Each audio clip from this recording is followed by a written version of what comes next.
সারা বিশ্বের মধ্যে মুসলিম দেশ 52টি মুসলিম দেশ আমাদের আশেপাশে বিভিন্ন জায়গায় রয়ে গেছে।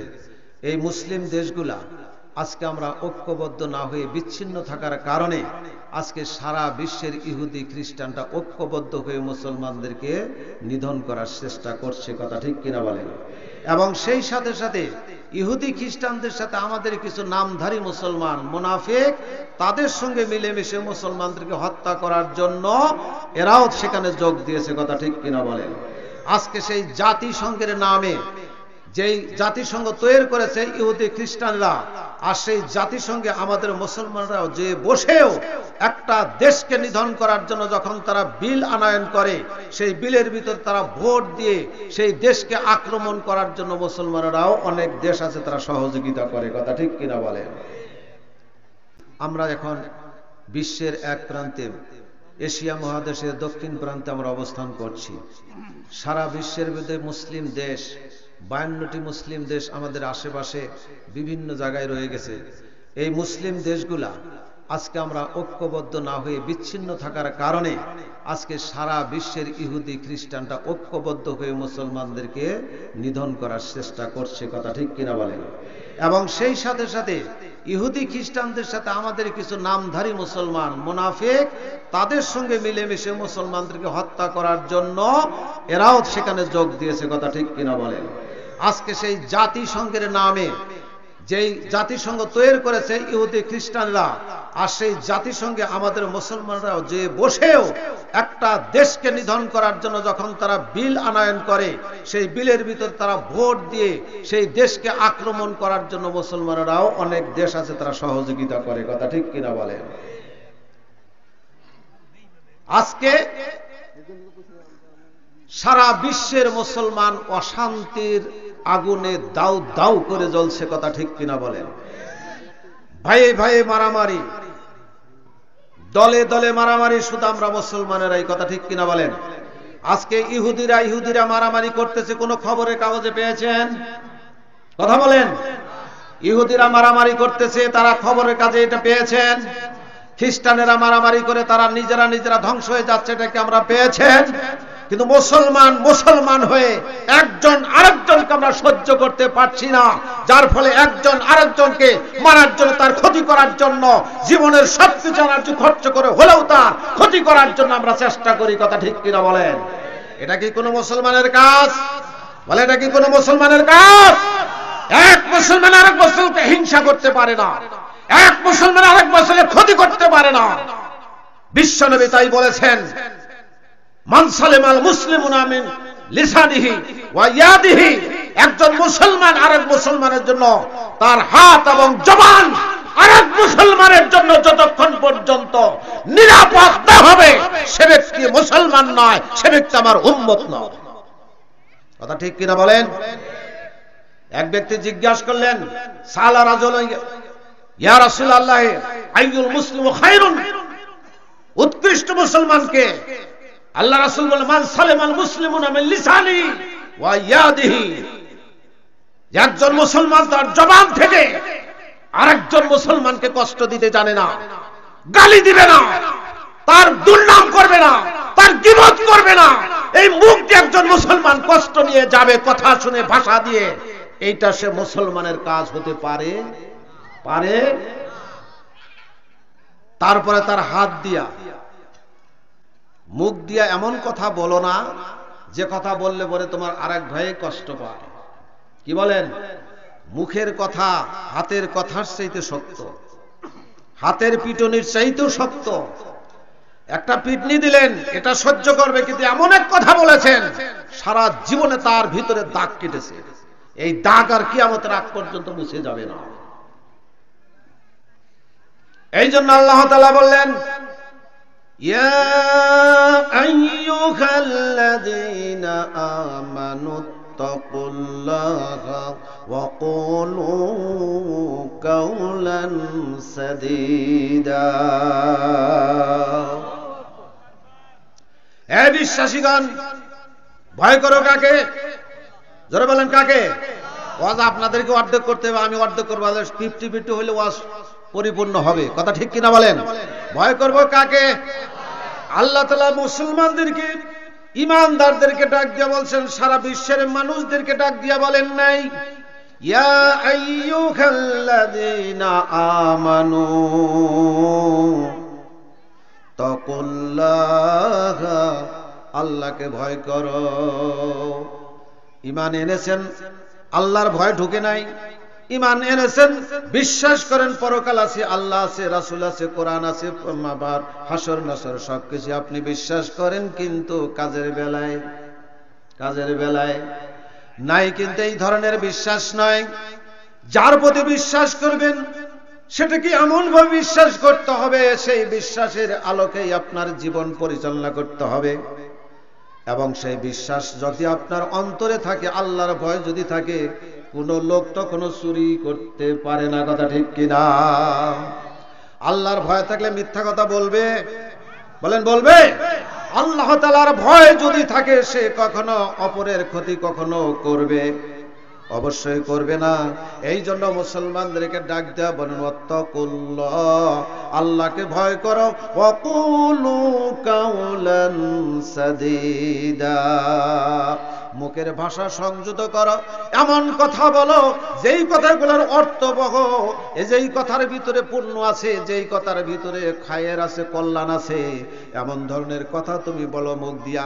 এই মুখ আছে বলে তুমি মুখ দিয়া যথাযথ কথা বলবে, অযাচিত কোনো কথা তুমি বলবে না, মানুষের কষ্ট হয় এমন কথা বলবে না, এমন কথা তোমার মুখ দিয়ে উচ্চারিত হবে না যেটা তোমার আমলের ক্ষতি হয়ে যায়। কাজে কুলু কাউলান সাদিদা, কথা যখন বলবে যথাযথভাবে বলবে, অর্থবহ কথা বলবে, যেই কথার ভিতরে কল্যাণ আছে। বলেন সুবহানাল্লাহ।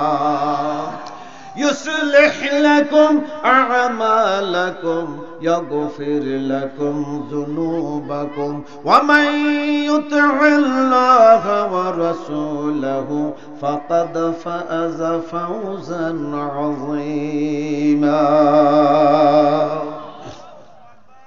তুমি যদি আল্লাহকে ভয় করো, মুখের ভাষা যদি সংযত রাখো, কি জন্য? বান্দা যখন মুখ দিয়ে কোনো কথা বের করে, এমন কোনো কথা তার মুখ দিয়ে বের হয়ে যায় না যেটা আল্লাহ তাআলা রেকর্ড করে রাখেন না।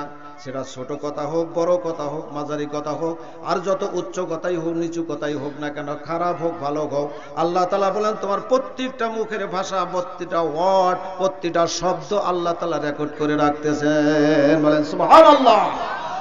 তাহলে কথা কিভাবে বলতে হবে? আমরা চা স্টলে বসে গল্প করি, কার গল্প? কথা বলেন। নেতা নেত্রীর গল্প আমরা শুরু করে দেই। কথা ঠিক কিনা বলেন? এই মুখ দিয়েছে কে?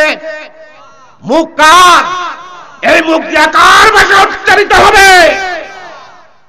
আমরা সেই আল্লাহ তাআলার নাম উচ্চারণ করি না, অথচ দুনিয়ায় 1 কেজি আপনার 10 গম দিয়েছে মেম্বার সাহেব, চেয়ারম্যান সাহেব, 10,000 টাকা আপনাকে একবার দিয়েছিল, সারা জীবন সেই মেম্বারের পাশে আপনি ঘুরে জীবন শেষ করে দিলেন। কথা ঠিক কি না? মায়ের পেট থেকে শুরু করে আজ পর্যন্ত 80 বছর বয়স তোমার হয়েছে, এর মধ্যে আল্লাহ তাআলা তোমার পায়ের নিচে জমি বিছিয়ে দিয়েছেন কে? তোমার এই ক্ষেতের ফসল দেয় কে? তোমার জীবনটাকে সুস্থ রাখে কে? এবং তোমার সন্তান সন্ততি আত্মীয় স্বজন দিয়া তোমাকে সুন্দর করে পরিবেশে সুন্দর করে তোমাকে আগলিয়ে রেখেছেন কে? এত কিছু দিল, এত কিছু করলো, আকাশ থেকে পানি এত তোমার খাওয়ার ব্যবস্থা করে দিল, যখন তুমি যেটা খাবে তোমার মনে চায়। আল্লাহ তাআলা বলে তোমার মনের জিনিসগুলো আমি দুনিয়ার ভিতরে ছড়ায় রেখেছি। সব মানুষই একই খাদ্য পছন্দ করে না, যার যার পছন্দের মতো খাদ্য আমি তোমার জন্য দুনিয়া থেকে দিয়েছি। বলেন সুবহানাল্লাহ। আমার খাদ্য খাবে, আমার জমিনে চলবে, আমার আলো বাতাস তুমি ভোগ করবে, আমার ফল ফ্রুট খেয়ে তুমি, পানি খেয়ে তোমার জীবন ধারণ করবে।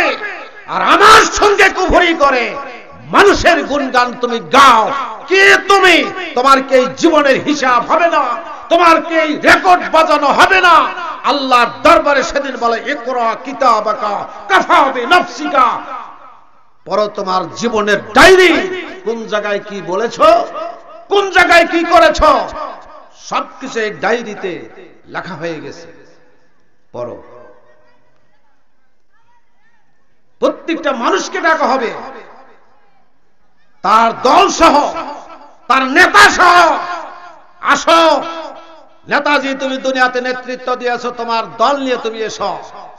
এই জন্য হাজার হাজার নেতা, হাজার হাজার কর্মীরা সেদিন দাঁড়িয়ে থাকবে। কর্মীরা সেদিন বলবে, নেতাজি জাহান্নামের আগুন থেকে বাঁচাবার চেষ্টা করেন, আপনার জন্য জীবন দিয়েছি, আপনার গুণগান গেয়ে জীবনটা শেষ করে দিয়েছি। আজকে যদি আপনার গুণগান না গেয়ে সেই গুণগানটা কার করতাম? আল্লাহ তাআলার করতাম, তাহলে আজকে আমার জীবনে এই দুর্দশা, এই জাহান্নামে আমাকে জ্বলতে হতো না। কাজেই ব্যবস্থা করো। সে বলবে যে আমি তো তোমাদের পাশে বলি নাই যে গুরু, কাজে তো বাধা দেই নাই। কাজেই সেই কর্মীরা বলবে যে আমার নেতাজিকে ডবল আযাব দেন। কি আযাব? দ্বিগুণ করে দেন। আল্লাহ তাআলা বলবে যে শুধু তাকেই দ্বিগুণ দিব না, তোমরা যারা ঘুরেছো তোমাদেরকে সমান করেই দেওয়া হবে, কাউকে কম বেশি করা হবে। কাজী আল্লাহ তাআলা বললেন, তুমি যখন কথা বলো, সুন্দর কথা বলো, হাসি মুখে কথা বলো, মানুষকে কষ্ট দিও না। তোমার কথার ভিতরেও কিন্তু আল্লাহ তাআলা সওয়াব পরিপূর্ণ করে দিবে। ভালো কথা যদি বলো, আল্লাহ তাআলা তার পরক্ষণেই বলতেছেন, ইয়াগফির লাকুম যুনুবাকুম ইউসলিহ লাকুম আ'মালাকুম ওয়া ইয়াগফির লাকুম যুনুবাকুম। আল্লাহ তাআলা বলেন তোমার আমল ঠিক করো। আমল কি করো? আমল কি করতে হবে? ইসলাহ করো। ইউসলিহ লাকুম আমালাকুম, তোমরা শুদ্ধ করো তোমাদের আমল। যে আমলগুলা তোমরা দুনিয়াতে করছো এটা সঠিক না অসঠিক, এটা তুমি যাচাই করো। কি বলেন? যাচাই বাছাই করো, আমলটাকে পরিশুদ্ধ করো। 1 বছর পরে গরু কুরবানি দিতে হলে ছুরি কাঠাই দা কুড়াল এলা যেখানে রাখছেন সেখান থেকে বাইর করে এনে অবাই গরু জবাই করেন, এটাকে কি করেন? এটা কি করতে হয়? পরিষ্কার করতে হয় না? এটা যদি আপনি করতে পারেন তো এটাতে আমল করবেন। কি আমল করবেন? গরু জবাই করবেন, কাটবে কিনা এটা দেখতে হবে। কথা ঠিক কিনা বলেন?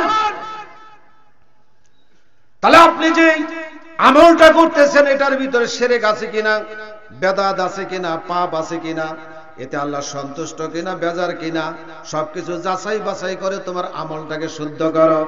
যদি আমল শুদ্ধ করতে পারো তাহলে আমি ঘোষণা দিলাম, ইয়াগফির লাকুম যুনুবাকুম, আমি তোমাদের জিন্দেগীর সমস্ত গুনাহ খাতা মাফ করে দিব। ওয়া ইয়াগফির লাকুম যুনুবাকুম ওয়া মান ইউতি'আল্লাহা ওয়া রাসূলাহু ফাকাদ ফাযা ফাওজান আযীমা। যদি আল্লাহ এবং তার রাসূলের ইতিআত করো, তার অনুসরণ করে চলে। আজকে আল্লাহর অনুসরণ তো করি না, আল্লাহ রাসূলেরও ইতিআত করি না। আজকে দুনিয়ার যত পাপিষ্ঠ নেতাদের অনুসরণ আমরা করি। কথা ঠিক কিনা? যারা সূরা জানে না, সূরা ফাতিহা জানে না, যারা কলমা পড়তে জানে না, কর্মীদেরকে নিয়ে যারা দোয়া করতে জানে না, কথা ঠিক কিনা বলেন? তাদের পাশে আজকে আপনি সময় দিলেন, হাসরের ময়দানে সেই নেতা আপনার জন্য কি উপকার করতে পারবে? এই জন্য বললেন, ওমাইয়ুতিল্লাহ ওয়া রাসূলা, রাসূলের ইতিআত করো, রাসূলের আনুগত্য করো, রাসূলের সুন্নাহকে মেনে নাও, তাহলে তোমার জীবনে ফাকাদ ফাযা ফাওজান আযীমা, তোমার জীবনে একটা সফলতা অর্জন করবে। সেই পরকালে তুমি আযাবের অন্তর্ভুক্ত হবে না। বলেন সুবহানাল্লাহ।